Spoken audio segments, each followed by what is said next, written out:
ગુજરાતી વાર્તા જલેબીવાળો। એક ગામમાં નિશાળની પાસે જલેબીવાળાની નાની સરખી દુકાન હતી। એ રોજ સવારે અને સાંજે તાજી ગરમા ગરમ ખટમીઠી જલેબી બનાવતો। નિશાળમાંથી સાંજે છોકરા છૂટે એટલે જલેબીની દુકાન આગળ ઊભા રહી જાય। જલેબીની સુગંધ જ એવી કે મોઢામાં પાણી છૂટે। મમ્મીને ઘેર જવાની ગમે તેટલી ઉતાવળ ભલે ને હોય, પણ બાબો કે બેબી હઠ કરીને જલેબીની દુકાન આવે એટલે ઊભા જ રહી જાય। મમ્મીનો જલેબી લીધા વિના છૂટકો જ ન થાય। વારાફરતી છોકરા આવતા જ જાય અને રાત પડવા આવે ત્યાં જલેબી ખલાસ। નિશાળમાં એક મજૂરનો છોકરો ભણે। એની માં સાવ ગરીબ। માં એના ભીખુને રોજ સાંજે નિશાળે તેડવા આવે। પાછા ફરતા ભીખુય જલેબીની દુકાન આગળ ઊભો રહી જાય। બીજા છોકરા જલેબી ખાતા હોય કે જલેબી પડીકામાં ઘેર લઈ જતા હોય, ભીખુ હઠ કરે, પણ એની માં પાસે એકાદ રૂપિયોય હોય તો જલેબી ખવડાવે ને। ભીખુ રડે, કકળાટ કરે। એની માં એને સમજાવી ધમકાવીને ઘેર લઈ જાય। એકવાર તો ભીખુ જલેબીની દુકાન આગળ ઊભો રહી ગયો। એને જલેબીની સુગંધથી મોઢામાં પાણી આવી ગયું।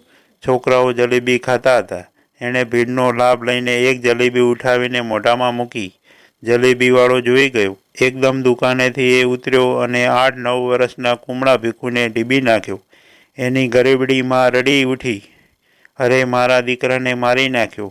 એક જલેબી લીધી એમાં આવો ઢોર માર માર્યો। જલેબીવાળો એની માને ફાવે તેમ ગાળો દેવા લાગ્યો। ભીખુના કેટલાય ભાઈબંધો હેબતાઈ ગયા। ભીખુ બહુ નરમ છોકરો હતો। એક બે છોકરાઓએ તેને પોતાના ભાગમાંથી જલેબી આપવા માંડી, પણ ભીખુએ જલેબી લીધી નહીં। એ ખૂબ રડ્યો। એક મોટા છોકરાએ જલેબીવાળાને જરા ગુસ્સાથી કહ્યું, તમે આવડા મોટા થઈને બિચારા ભીખુને ટીપી નાખ્યો। જલેબીવાળો તોરમાં બોલ્યો, તું વચમાં ડાયો થા માં, ચોરી કરે તેને તો દંડા જ મારવા પડે। બીજે દિવસે ભીખુ નિશાળે ગયો નહીં। કેટલાક છોકરાઓએ તેમના વર્ગના બહેનને વાત કરી। ભીખુ બહેનને વાલો હતો, ભણવામાં નિયમિત અને સ્વભાવે નર્મ હતો। બહેન બહુ દયાળુ હતા। એક બે છોકરાની સાથે એ ભીખુને ઘેર ગયા। ભીખુ માંદો પડી ગયો હતો। બહેને ભીખુની માને પૈસા આપવા માંડ્યા, પણ ભીખુની માએ ચોખ્ખી ના પાડી। મોટા બેન, અમે ગરીબ છીએ, પણ મફતનો પૈસો અમને ના ખપે। બીજે દિવસે ભીખુ નિશાળે ગયો। સાંજે ભીખુને લઈને બહેન જલેબીવાળાની દુકાને ગયા। ભીખુને કહે, આજે તો તારે જલેબી ખાવી જ પડશે। દુકાનદારે ભીખુને જોયો એટલે એકદમ ઊભો થવા માંડ્યો, ચોર, હરામજાદા, પાછો ચોરી કરવા આવ્યો। દુકાનદારને ફાવે તેમ અપશબ્દો બોલતો સાંભળીને બહેને જલેબીવાળાને કડકાઈથી કહ્યું, અલ્યા ભાઈ, છોકરો ચોર ને તું મોટો શાહુકાર છે? નાના છોકરાને ગાળો દેતા શરમાતો નથી? જલેબીવાળાને તો રોજ સારી કમાણી થતી હતી એટલે અભિમાન આવી ગયું હતું। એણે તો બહેનની સાથે પણ ઝઘડો માંડ્યો, તમે આવા ચોર છોકરાનું ઉપરાણું લઈને આવ્યા છો? નિશાળમાં છોકરાને આવું શીખવો છો?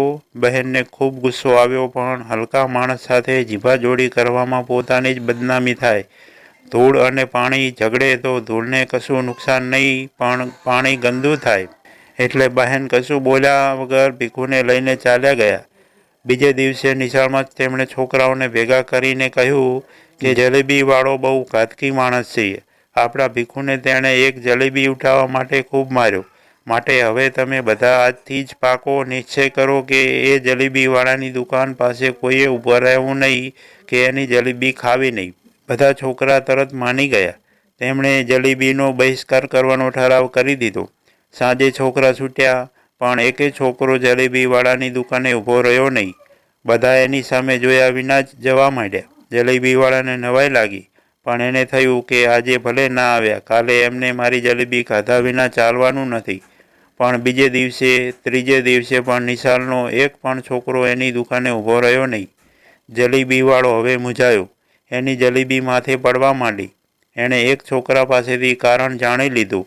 બીજે જ દિવસે એ નિશાળના બહેન પાસે ગયો ને એમની માફી માગી। બહેને કહ્યું, માફી મારી નહીં, આ ભીખુની માફી માગો। તમને શરમ આવવી જોઈએ। 8-10 વર્ષના છોકરાને તમે ખૂબ માર માર્યો। જલેબીવાળો ભીખુ પાસે ગયો। ભીખુને કહે, ભઈલા, મારી ભૂલ થઈ, હવે ફરી કદી આવું નહીં કરું। એણે ભીખુનો ગભો થાબડ્યો। એ સાંજે નિશાળના છોકરા છૂટ્યા સાથે ભીખુ પણ હતો।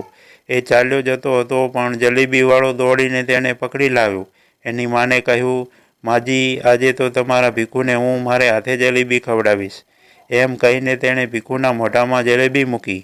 ભીખુ હસી પડ્યો અને ફરીવાર નિશાલના છોકરા જલેબીવાળાને ત્યાં જલેબી ખાતા થઈ ગયા. એકતા હોય તો ગમે તે કાર્ય શક્ય છે. મિત્રો, દરરોજ નવી વાર્તા સાંભળવા માટે સબસ્ક્રાઈબ કરો અમારી ચેનલને. ધન્યવાદ.